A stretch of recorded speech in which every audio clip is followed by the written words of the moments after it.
Costume design was something that was not in my radar. I actually wanted to be an actress. I went to a university that really didn't have an extensive theater program, but they did have a theater program. And when I didn't make an audition for one of the plays, the instructor who was directing it asked me if I wanted to do the costumes. And I felt like, then at first it was like the consolation prize, but it stuck like glue.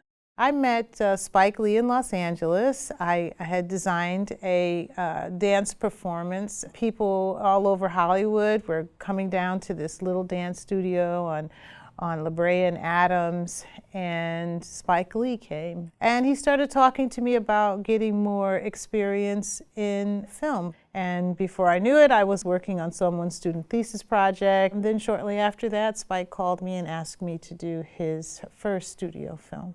From the days of school days, we all formed a film family. We'd go to New York and live in Brooklyn and work on a Spike Lee joint. So we did School Days and Do the Right Thing, Jungle Fever, Mo Better Blues, Crooklyn, Clockers, Malcolm X. So through the years, we had developed a really close bond with all of each other, and you know, there was a bit of a shorthand because we knew each other. We knew Spike. He was our fearless leader. We all loved New York, even though I lived out in California and Los Angeles. Most people thought I lived in New York, and when I was here, I was just visiting, but it was the other way around. On Malcolm X, we were in a parking garage, if you would. Spike bought this building, and we began to create Malcolm X in that building, and I took over all 4 floors. So one floor was one complete era. It could have been the 20s or 30s, and it went all the way up to the 60s. There was a shift in his mindset from when he was this national speaker for the Nation of Islam, and then he did his Hajj to Mecca, and he realized that there were Muslims of all colors. So he made a shift, and the responsibility that I felt that I had to his costumes in creating the visual narrative of that shift was to show a little different color palette, a little different tie, a lightness to his appearance. And to portray that, I feel is kind of like where I took the film as a costume designer responsible for telling that part of his story along with the other filmmakers. I always say that I've been dressing superheroes my entire career, and that includes Selma when we had Dr. King and Coretta Scott King, and we were seeing inside their personal life. We had the marchers that march across the Edmund Pettus Bridge. There was a coat of armor, if you would, that was in the trench coat. It presented a nonviolent view of who they were by the way that they wore them with their hands in their pockets. It really just kind of tears your heart apart. You realize what it must have felt like for them. I feel like the first Roots was a television show, and the Roots reboot was dealt with more like a feature film. There was a lot more detail. The historians were very active. If you had questions, I was sent books. I did a lot of reading, and I personally wanted to know a little bit more about the texture and of the family and of the dynamic of how we became African Americans that we know now. I did some reading about the whole cottage industry that dressing slaves became, where a slave owner would buy a lot of one type of fabric. It could have been a gingham or a stripe or sackcloth. There were certain people on his plantation, slaves, that had the task of creating the clothing to dress the slaves. Because at one point there were so many slaves coming into this country, there was a need to put clothes on their backs. And that was dealt with from plantation to plantation. But what that also said was there would be a lot of items made out of the same fabric. So you could actually identify someone if you saw them, say, walking on the road and they had the white and red striped cloth on.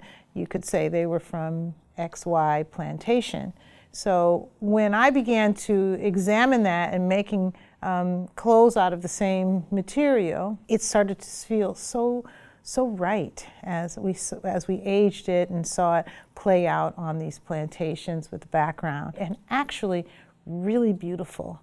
There is a certain amount of accuracy to research with Black Panther as well. There's a lot of research in it, and there's a lot of truth and accuracy to those costumes. When I came back from the set on any given day, there were 25 people waiting for me. I worked with my team on each person's look, because there was turban wrapping, there was ways that the body drapes, as I could see in the research, the way that they were crafted. So I was very hands-on in that because I felt like I knew the most, and I wanted to sort of guide that scene.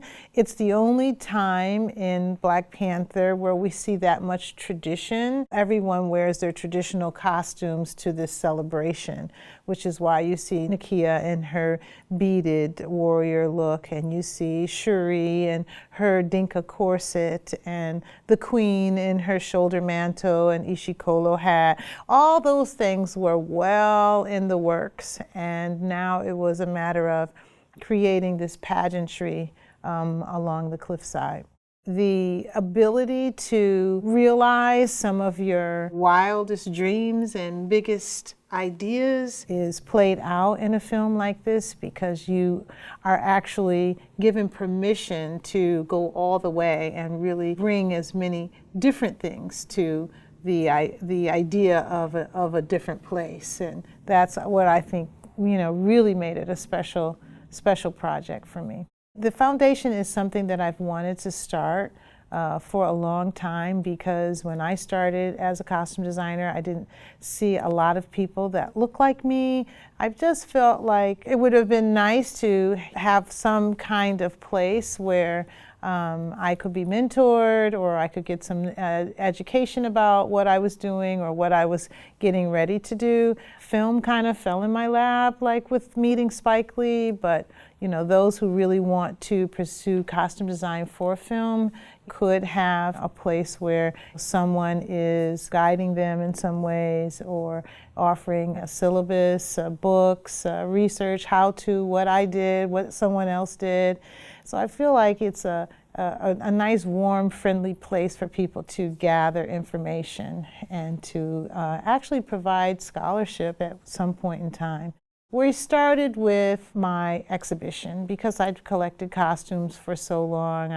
I looked up one day and had an exhibition, and I thought, what a good way to embark on this journey of education and giving back by displaying costumes throughout my career. Really great moments that I could actually put together and teach kids about film cinema, about costume design, about design in general, about color palettes, and actually how the connection between Black Panther and Amistad, how they can connect. And it really started to tell a beautiful story. The response has been really great to it, and it's going to travel around. I wanted it to be, this big important museum exhibition, and I think one day it will, and it will actually start giving into the foundation, which will create scholarships and a way to explain this whole profession that I do, and offer a way to get into it and understand it a little bit better. I'm Ruth Carter, and I'm a member of the Costume Designers Guild.